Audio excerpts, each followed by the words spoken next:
A troubling and surprising find.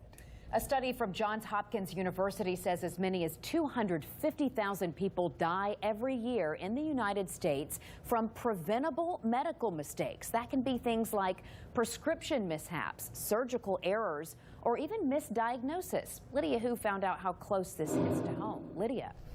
Beth, I had the chance to talk with one Alabama woman who says she's now suing because a medical mistake caused her baby to be stillborn. I knew.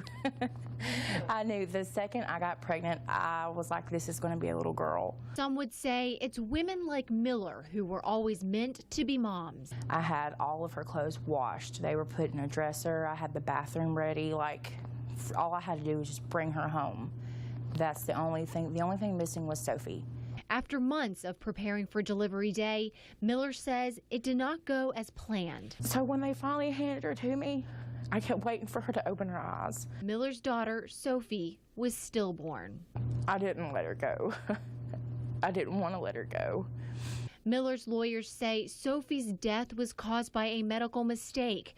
The delivery staff let her labor too long. I think that people are just not aware of the nature and extent and magnitude of this problem. Attorney Shay Samples says the recent Johns Hopkins study shows medical mistakes happen too often.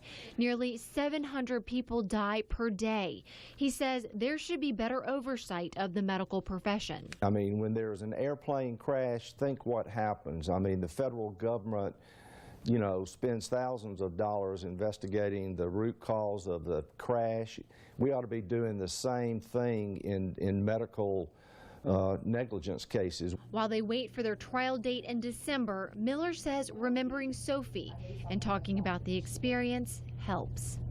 You shouldn't have to hide a part of your life that changed you in such a way, in a profound way. You shouldn't have to. You shouldn't have to live your life in a secret for something that could have been prevented.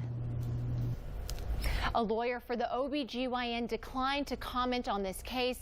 Other lawyers representing the nurses and Marshall Medical Center said in a statement, quote, while the outcome of the pregnancy was very unfortunate, it was an outcome that neither our clients nor our outside experts we asked to review the case expected to have happened given the progress of labor or that was in any way caused by the medical care provided. We had that full statement and more information available on our WBRC News app.